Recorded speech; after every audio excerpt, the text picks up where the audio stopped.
วัสดีครับชาวทัตทูบราเตอร์สักแต่พูดครับตอนนี้ผมอยู่ที่ร้านสักนะฮะท่านนี้เป็นผู้ที่เชี่ยวชาญในเรื่องของนีโอไทยที่ใช้สีขาวดำส่วนใหญ่แล้วเราจะเห็นงานพี่เขาสีขาวดำเท่านั้นนะครับแต่เป็นงานที่ละเอียดและหลายคนเนี่ยถ้าเกิดว่าอยู่ในวงการสักมานานแล้วต้องรู้จักเขาอย่างแน่นอน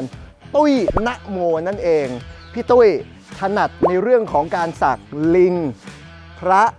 ไม่ได้ต้องเรียกอย่างนี้ลิงยักษ์พระเป็นพิเศษนะครับเป็นเรื่องราวของวรรณคดีเป็นเรื่องราวของศิลปะของศาสนาวันนี้เดี๋ยวจะมาดูมุมมองของพี่ตุ้ยณโมว่าจะเป็นอย่างไรป่ะไปพร้อมๆกันเลยนี่โอ้มอเตอร์ไซค์เพียบเลย3 คันบิ๊กไบค์พี่ตุ้ยสวัสดีพี่มาสบายดีพี่ตุ้ยเข้าเลยได้ป่ะเนี่ยล็อกอยู่นี่ว่านี่อ๋อนี่พี่ตุ้ยนี่คือบ้านแล้วก็สักในนี้ด้วยใช่ครับไปลุยกันเลยครับพี่พี่ตุ้ยคือถ้าเกิดว่าหลายๆคนเซิร์ชเข้าไปอ่ะตุ้ยณโมแต่มันโอ้โหสารพัดณโมขึ้นเต็มไปหมดเลยคือเป็นแก๊งหรือเป็นไงอะพี่เป็นลูกศิษย์ครับอ๋อคือคนอื่นที่ใช้ณโมเหมือนกันเนี่ยเป็นลูกศิษย์4 คนลูกศิษย์พี่ตุ้ยมีใครมั่งมีตั๊กณโมเอณโมเอกณโมครับอ๋อโทษครับณโมแล้วก็ป๋อมณโมแล้วก็ท็อปณโมณโมนี่มันทำไมชื่อใครวะพี่ชื่อลูกเฮ้ยจริงป่ะชื่อลูกชายครับอ๋อคือณโมนี่คือชื่อลูกชายพี่แปลว่านอบน้อมตอนนี้อยู่กับพี่ตุ้ยณโมเป็นที่เรียบร้อยพี่ตุ้ยสวัสดีพี่สวัสดีครับพี่ปอโอ้ยขอบคุณมากให้เวลามาพูดคุยวันนี้คือผมมั่นใจแหละคนที่อยู่ในวงการเนี่ยต้องรู้จักพี่ตุ้ยณโมแน่นอนอยู่แล้วนะครับแต่หลายคนอาจจะไม่รู้ว่าประวัติของพี่ตุ้ยเนี่ยที่มาที่ไปเนี่ยเป็นยังไงเริ่มแต่แรกเลยพี่ตุ้ยอยู่ดีเรามาเริ่มสักได้ไงครับพี่เมื่อก่อนนี่ผมไม่รู้จักเรื่องสักเลยนะพี่ปอ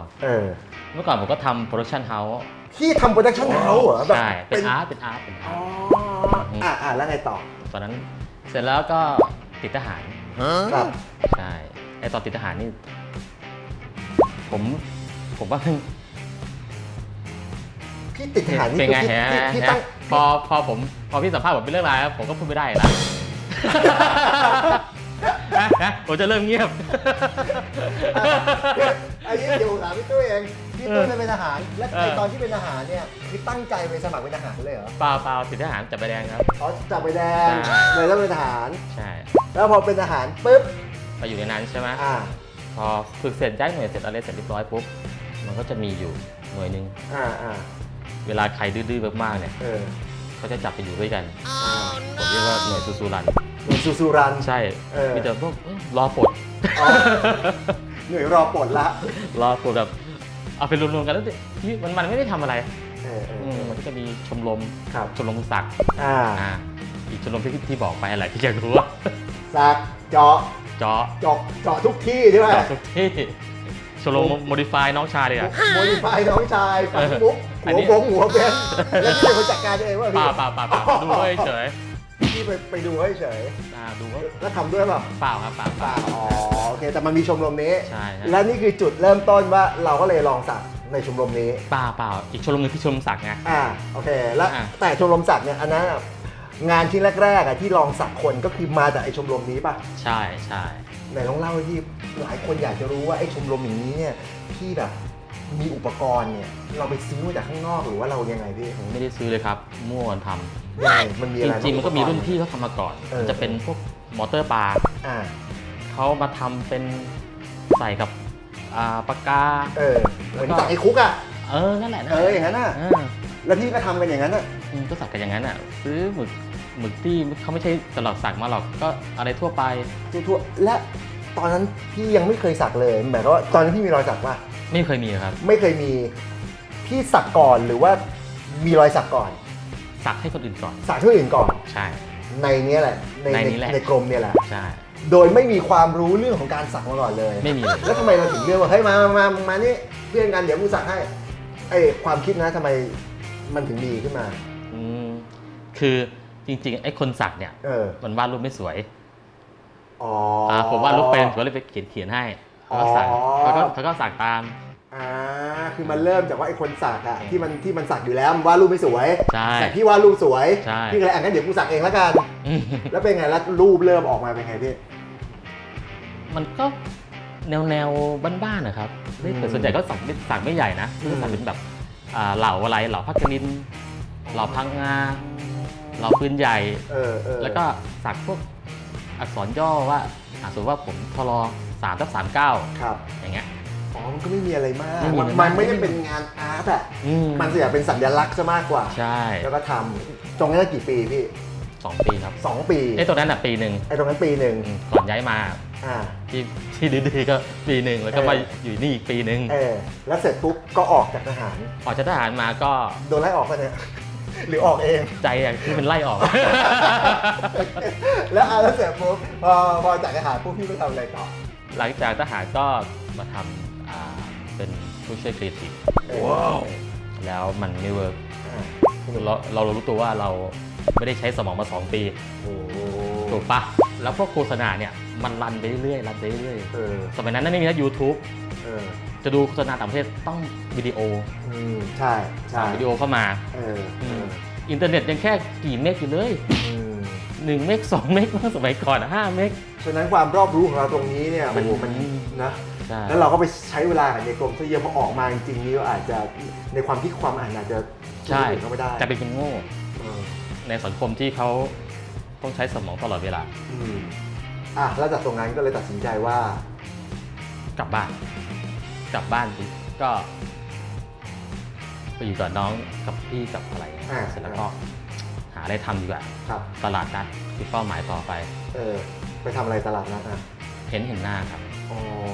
เพ้นเก็บเงินได้สักก้อนนึงก็เข้ากรุงเทพซื้อเครื่องแล้วก็เปิดร้านสักที่บุรีรัมย์แล้วตอนนั้นเป็นไงพี่ก็เหมือนกับร้านทั่วไปร้านที่เปิดใหม่ทั่วไปก็สักงานเล็กๆ300บ้าง500บ้างแล้วจากตรงนั้นเนี่ยพี่มาถึงจุดนี้ได้เนี่ยพี่คิดว่ามันเพราะว่าเหตุผลอะไรหรืออะไรที่เป็นตัวช่วยที่เราทำให้เราเนี่ยได้มีคนรู้จักแล้วมาถึงจุดทุกวันนี้เป็นตุ้ยนโมเนี่ยบอกตรงนั้นผมก็ไม่รู้เหมือนกันผมก็ทำของผมไปเรื่อยเพียงแต่เรามีแนวทางของเราชัดเจนนั่นก็คือนีโอไทยแบล็คเกรย์ใช่และคนเขามีโอกาสได้รู้จักงานได้รู้จักตัวตนของตุ้ยนโมได้ยังไงโอกาสพวกนี้เนี่ยสมัยก่อนมันไม่ได้มีมาบ่อยๆเมื่อก่อนแม่งไม่มีโซเชียลไม่มีอะไรเลยถูกป่ะแม่งไม่มี Instagram แม่งไม่มีอินเทอร์เน็ตเซิร์ชอะไรแม่งก็ไม่มีทางขึ้นอยู่แล้วเพราะมันไม่มีและคนรู้จักตุ้ยนโมรู้จักผลงานตุ้ยนโมได้ไงก็มารู้จักหลังๆเนี่ยครับช่วงที่มี Facebook แล้วเฮ้ยแต่ผมจำได้นะถ้าเราย้อนกลับไปงานพี่ก็เป็นงานที่คนรู้จักจากการประกวดใช่ป่ะแต่ลองไล่ฟังพี่ช่วงนั้นเป็นไงงานประกวดตอนนั้นรู้สึกจะเป็น MBK ครั้งที่2ตอนปี 48เมื่อกี้ทุกคนโทรไปถามพี่ยิ่งมาโอเคแล้วไงต่อเสร็จแล้วผมกับแฟนก็มาจากเชียงใหม่ก็จะมาดูงานที่นี่แหละแล้วเขามีงานประกวดที่ประเทศไทยมีงานประกวดเราไม่เคยเห็นแต่ตอนนั้นเป็นช่างสักนะเป็นแล้วเปิดร้านที่เชียงใหม่แล้วก็มาดูเสร็จแฟนก็ใส่เสื้อเปิดหลังมาก็มีงานกิเลรีที่เคยสักเอาไว้ของแฟนมาดูงานก็มีพวกพี่ๆที่อยู่ใกล้ๆบริเวณงานเฮ้ยส่งขึ้นประกวดนี่คือแม่งดวงมากเลยเขากะมาดูงานด้วยไม่ได้กะมาส่งงานประกวดไม่ได้อะไรเลยแต่คนดันมาเห็นในผลงานที่สักหลังเมียเนี่ยคนเลยบอกให้ไปขึ้นประกวดใช่แล้วไงต่อพี่เขาก็พาไปสมัครไปอะไรแล้วผมไม่ได้ไปยุ่งเกี่ยวกับเขานะผมก็อยู่เฉยเขาก็พาแฟนไปสมัครเพื่อประกวดได้ที่3มาดีใจกลัวเขาจะเอารางวัลคืนรีบกลับบ้านเลยเดี๋ยวประกาศรางวัลผิดไม่คงอารมณ์ไม่คงเลยก่อนนะว่าคงตื่นเต้นมากนะปีละครั้งแล้วจากนั้นปุ๊บยังไงพี่ก็เลยทำผลงานมาแล้วก็ส่งประกวดเรื่อยๆหรือว่ายังไงหลังจากนั้นมาก็มีคนติดต่อมาขอสากงานไทยเรื่อยๆจนมาเจอกับพี่ต่อที่หงอกพี่ต่อข้างบ้านเนี่ยแหละใช่แล้วก็ตุ้ยไหน มาทางนี้ก็เอาเต็มตัวไปเลยไม่ต้องทำจับฉ่ายแล้วคืองานพี่ตุ้ยเนี่ยส่วนใหญ่แล้วเนี่ยจะเป็นลิงมีอะไรบ้างงานที่สักบ่อยๆทุกอย่างครับที่เป็นเกี่ยวกับงานไทยอย่างวรรณคดีนางกินนารีทุกสิ่งทุกอย่างที่ลูกค้าหนุมานที่เราเห็นหนุมานเยอะมากพระส่วนใหญ่ก็ลิงยักษ์พระลิงยักษ์พระลิงยักษ์แล้วก็พระครับเยอะมากคือหลายๆคนเนี่ยมีความเชื่อในเรื่องของไปสักของสูงมันควรไม่ควรเอาจริงๆนะอยู่บ้านผมก็ถามกับพระนี่แหละถามหลวงพ่อที่หลวงพ่อถือยอด4 ปีนะนอนวัดเลยถามผมกรรมอยู่ที่เจตนาป่ะท่านบอกใช่ตอนแรกผมถามสักให้พระหลวงพ่อครับถามจริงสักพระบาปไหมที่แต่รณรงค์ทั่วโลกนะที่ออกมาจากสุวรรณภูมินี่มั่งโอ้โหป้ายบัลเลอร์ no tattoo บุตด้า no บุตด้า tattoo คือใหญ่มากเห็นชมรมไม่เคยมาคุยกับพี่บ้างไหมยังนะแต่เขาก็รณรงค์กันนะแต่ความรู้สึกของพี่นี่คือไงเนี่ยพี่ลองเล่าหน่อยสิว่าผมไม่มีเจตนาดูหมิ่นศาสนาไม่ว่าของตัวเองที่นับถือศาสนาพุทธหรือว่าของต่างชาติหรือของศาสนาอื่นไม่เคยมีเจตนาที่จะไปดูหมิ่นมันคืองานศิลปะใช่พี่ปอคิดดูสักหน้าพระเต็มหลังเนี่ยครับใช้เงินหลายแสนเป็นแสนเสร็จแล้วต้องใช้ความอดทนอีกเท่าไหร่ถ้าคนไม่ศรัทธาจะทำได้ไหมแล้วรอยสักเนี่ยมันจะอยู่กับตัวเองจนวันตายแต่ทีนี้คนที่อาจจะคิดว่าถ้าพวกเราสักพระแล้วนอนมีผู้หญิงมาคล่อมเอาง่ายๆเลยพี่มาผู้หญิงมาคล่อมมันจะดูจริงๆพระไม่ควรต้องโดนคนก็จะคิดนะผู้หญิงคล่อมอย่างเงี้ยมันก็ไม่ดีหรือเปล่าไม่ดีจริงๆมันไม่ดีหรอกมันไม่ดีเพราะวิธีคิดคุณคิดว่ามันไม่ดีมันก็ไม่ดี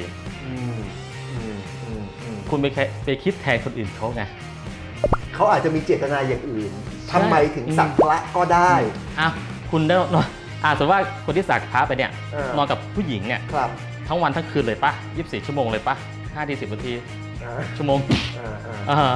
แล้วทีเนี้ยกิจการอย่างอื่นจิตใจเขาเป็นยังไงเขาเข้าวัดหรือเปล่าเขาสักไปเนี่ยเขาทำบุญทำอะไรหรือเปล่าส่วนใหญ่ลูกค้าผมส่วนใหญ่ก็สายบุญทั้งนั้นแล้วก็เป็นคนที่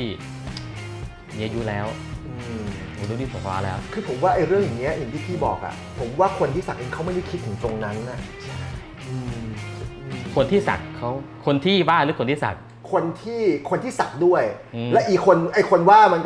ก็จะคิดแต่เรื่องลบไว้ก่อนว่าเฮ้ยไม่ดีนะแล้วก็จะคิดแต่เรื่องว่าทำไมแม่งถึงไม่ดีมันมีอะไรที่แม่งไม่ดีบ้างแต่คนที่เขาทำจริงเนี่ยเขาไม่ได้คิดถึงจุดนั้นเนี่ยเขาไปคิดมุมอื่นซะมากกว่าก็บอกแล้วไงอยู่ที่วิธีคิดเราไปจำกัดวิธีคิดของใครไม่ได้ผมทราบมาอย่างหนึ่งพี่ตุ้ยเป็นคนที่ถ้าสมมุติว่าสักเทพสักอะไรเงี้ยถ้าต่ำกว่าเอวไม่สักมันยังไงพี่กฎเหล็กของพี่มันเป็นมีอะไรมั่งก็สักอะไรที่ต่ำไม่สักอย่างเช่นสัตว์ในวรรณคดีสัตว์หิมพานต์ครับผมไอ้ก็ตามแต่ที่ยังเป็นเดรัจฉานอยู่อย่างครุฑอย่างเงี้ยไม่ได้เลยครับไม่ได้เลยครับพญานาคได้พญานาคในเรื่องเล่าของพระเจ้าเขาก็จะเป็นเดรัจฉานที่กำลังมันเป็นตนอยู่แต่ถ้าจะไปสักแบบตัวแทนพญานาคเป็นแบบพ่อปู่ศรีสุโธเป็นคนเลยว่าที่ขายก็ไม่ได้โอเคมันก็คือลายมันก็ต้องดูตำนานด้วยว่าไอ้ลายเนี้ยณตอนนั้นเนี่ยใช่ต้องเสิร์ชหาอยู่ที่ไหนอยู่ที่เขาเรียกอะไรอยู่ที่อยู่ในสภาวะอะไรโทษทีครับขอบคุณมากพี่นะฮะขึ้นมาข้างบนละมีพระพิฆเนศก็ได้หมดหนุมานครับหนุมานนี่เราสักล่างได้ไหมพี่ไม่ได้หนุมานพระอะไรก็ว่าไปงานพี่ตุ้ยส่วนใหญ่แล้วเนี่ยเวลาลูกค้ามาคุยเนี่ยเข้ามาหาพี่ตุ้ยเนี่ยอยากสักกับตุ้ยนะโมมันต้องมีสเต็ปยังไงบ้างอย่างแรกเลยก็ ส่วนใหญ่เขาจะมีไอเดียมาอยู่แล้วเพียงแต่เราก็มาไปไอเดียเป็นรูปให้เขาดูคร่าวๆเพราะผมเป็นคนโคตรขี้เกียจวาดรูปเลยแต่มันต้องวาดให้เขาดูก่อนใช่มันต้องวาดให้เขาดูก่อนแล้วใครต่อแล้วก็นัดวันสักเมื่อกี้ผมเจอลูกค้าพี่คนหนึ่งเขาบอกว่าตอนแรกเลยพี่ก็วาดให้ดูคือเขาสักเต็มหลังเลยแล้วก็พี่วาดในกระดาษให้ดูเสร็จปุ๊บเวลาพี่จะวาดบนตัวเขาเนี่ยคือพี่ไม่ได้ลงกระดาษลอกลายเลยถูกป่ะคือพี่วาดสดบนหลังเลยใช่ครับผมทำ Photoshop แล้วก็พิมพ์ไม่เป็นนะล้อเล่นซึ่งหลายๆคนเนี่ยเขาก็จะวาดบนกระดาษลอกลายก่อนครับแล้วก็นำมาแปะมันก็สะดวกดีแล้วทำไมพี่ตุ้ยถึงเลือกที่จะวาดบนหลังไปเลยสดๆมันใช้เวลานะไอ้ลูกค้าพี่ก็ต้องทนด้วยเพราะว่ายืนจนเหนื่อยอ่ะ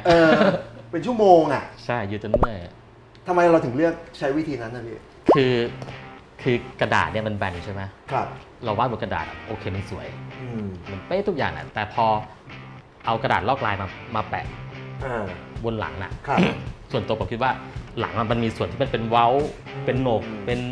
ส่วนที่เคิร์ฟเข้าด้านข้างส่วนที่เป็นหลังช่วงนี้แอนเข้าไปจะเป็นหลุมลงไปถ้ากระดาษเอากระดาษที่ลอกลายแปะลงไปปุ๊บบางทีมันพอมันไปอยู่ตรงนั้นมันจะบิดเบี้ยวไปก็เลยวาดตรงหลังไว้เลยเสียเวลาวาดอ่ะให้มันตามหลังเขาเนี่ยถ้ามันมีไขมันตรงนี้หน่อยมันก็มี3มิตินิดนึงเอาเว้าลงมา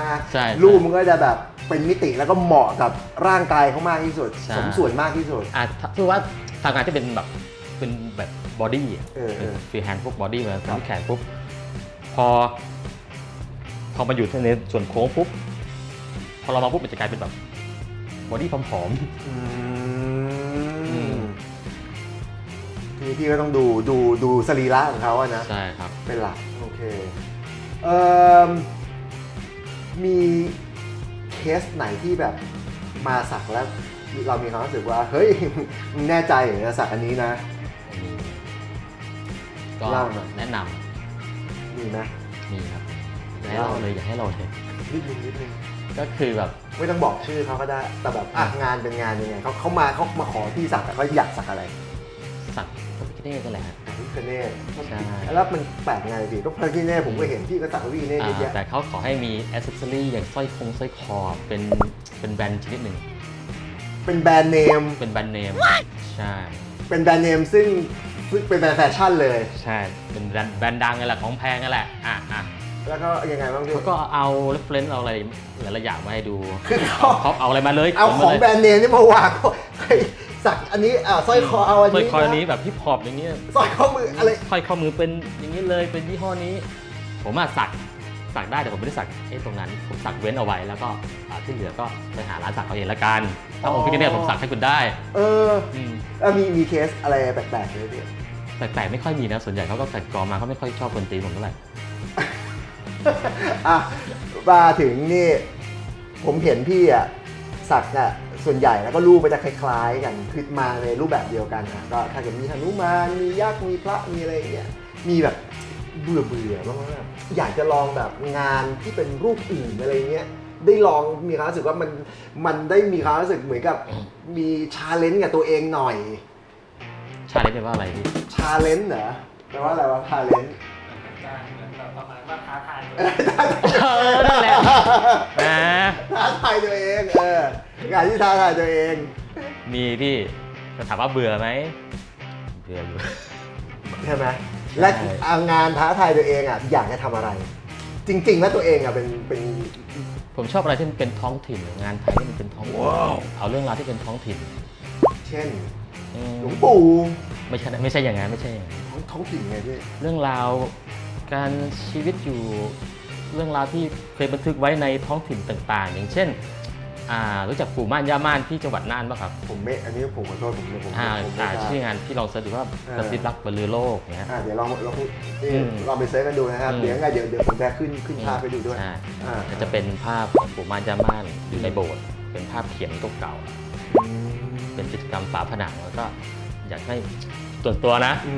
ที่อยากทำเป็นงานเต็มหลังผู้หญิงที่สวยเพราะว่าสมัยก่อนผู้ชายเนี่ยจะสักถึงขาถึงนี่เลย ในงานของญี่ปุ่นเขาก็มีสไตล์การสัก ผู้หญิงใส่กีชา กีชาสักกีชาก็เป็นเรื่องราวในชีวิตความเป็นอยู่ของเขาใช่ป่ะ ครับ อ่า อ๋อพี่ก็อยากจะชีวิตความเป็นอยู่ของคนไทย ใช่ สมัยเก่าๆไม่รู้จัง ก็ไม่ค่อยมีโอกาสได้ทำ ไม่มี งานแรงๆนะงานแรงๆอ่ะ งานแรง ที่เราคุยไม่ใช่งานแรงๆอ่ะ ๆอ๋อ เออ ไอ้ตรงนั้นใช่ไหม เออ ไอ้ตรงนั้นมันก็แรงอยู่อะผมนับถือศาสนาพุทธใช่ป่ะ ครับ แต่หลาย ๆ ครั้งที่เราเห็นข่าว พี่ไม่ต้องไปไกลหรอกพี่ไปแค่ตลาดเช้าเนี่ย อืม พี่ไปเห็นพระยืนริมฟุตบาทแล้วพี่ก็มันก็เราก็รู้สึกว่าเดี๋ยวนี้มันเป็นอย่างนี้กันนะ คือเดี๋ยวนี้คนเขาเลือกบางทีเขาเห็นพระในข่าวกันเยอะ อืม ที่ปฏิบัติตัวไม่เหมาะสม เขาก็มีความรู้สึกว่าเวลาเราไปทำบุญเนี่ยศาสนาพุทธเนี่ยเราก็ไม่ได้ไปทำบุญให้พระรูปนั้น แต่เวลาเราทำบุญให้กับศาสนาพุทธ ใช่ครับ แล้วที่อยากจะทำสักที่อยากจะสักอะไรครับพี่ อ๋อผมก็สักไปบ้างบางทีลูกค้าบอกพี่อยากสักอะไร จัดไปเลยพี่ พี่สักอะไรฮะ เขาก็มาสายทางนี้อยู่แล้ว ครับ สายงานพายอยู่แล้ว เออ แต่เป็นแบบไม่ได้เป็นโจงแจ้งนะครับ ก็คือแบบเป็นเรื่องราวที่เอามาพูดได้เอามาสอนได้ผมเลยสักงานชื่องานไปไม่ถึง จะเป็นสักประมาณซีกเนี่ยร้านน้ำ เล่า มัน ไม่ได้ใช่ไหมให้ไปหากันเอาเองก็ ให้ไปหากันเอง เพราะว่ามันค่อนข้างล่อแหลม ค่อนข้างล่อแหลม ใช่ ไม่พูดกันดีกว่าเดี๋ยวเราไปดูแล้วก็ใช้วิจารณญาณ ใช่มันเป็นงานที่ต้องตีความ จุดประสงค์เราไม่ได้จุดประสงค์ร้าย ใช่ ทุกอย่างมันขึ้นอยู่กับเรื่องของความคิดหมด ใช่อยู่ที่วิธีคิด พี่ตุ้ยงานที่ส่วนใหญ่แล้วว่าผมเห็นขาวดำหมดเลยอะไม่ค่อยมีงานสีเท่าไหร่นีโอไทยเดี๋ยวนี้หลายช่างสักเองก็จะมีงานสีเข้าไปเยอะสีสันที่มันฉูดฉาดแต่งานพี่นี่คือขาวดำล้วนๆทำไมอะพี่ ก็ผมทำงานสีไม่เก่ง คือไม่ถนัดฮะหรือว่า ก็ทำได้ครับสีในตู้ก็มีเพียบเลยครบทุกเฉด แต่